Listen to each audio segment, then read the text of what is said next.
It's been nearly 12 years since the tragic day when a shooter entered Sandy Hook Elementary School in Newtown, Connecticut, and killed 20 first graders and 6 teachers.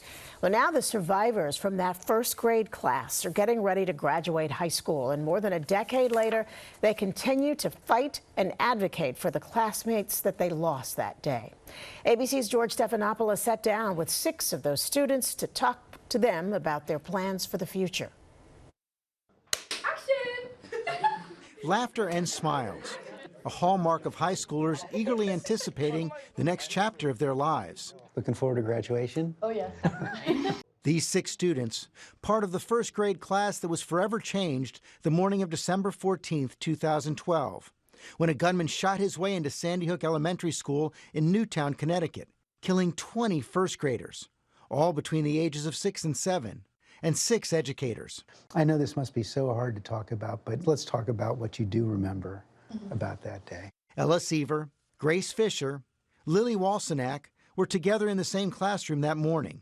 Matt Holden and Henry Terafay in another. Emma Ahrens in a third. We hid in the cubbies, and our teacher read some winter stories to us, like the Nutcracker. And before we went to hide into the cubbies, the loudspeaker went on, and this was probably, I would say, like the most traumatizing part of the whole thing, because we heard our principal, and she told us, like, kids, like, go hide into your safe spots, and then we heard like a popping sound. You were actually in the classroom with the shooter? Yeah, I remember being at the front of the classroom, and he came in and stood right next to me, and I watched all my friends drop.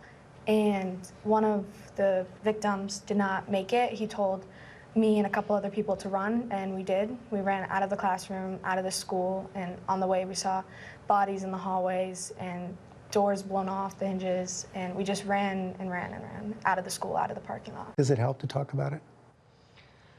I think in some ways it does, especially for me personally, when I get to talk to, these 5 other people. It's comforting in a way, because you have this connection that's never going to go away. What's the number one change you think we need? Regulations on AR-style assault weapons. I think one of the hardest things is getting people to see eye to eye on it.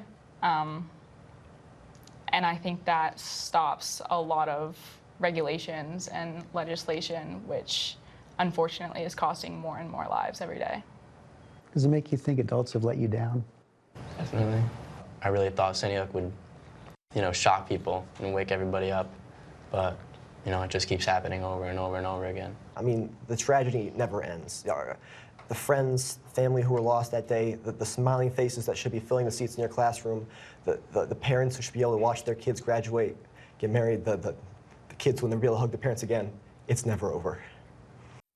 Remarkable young people. Those 6 seniors are all set to graduate high school tomorrow. You can watch George's full interview streaming tonight on Eyewitness News Extra Time at 6:30 on ABC 7 in WABC.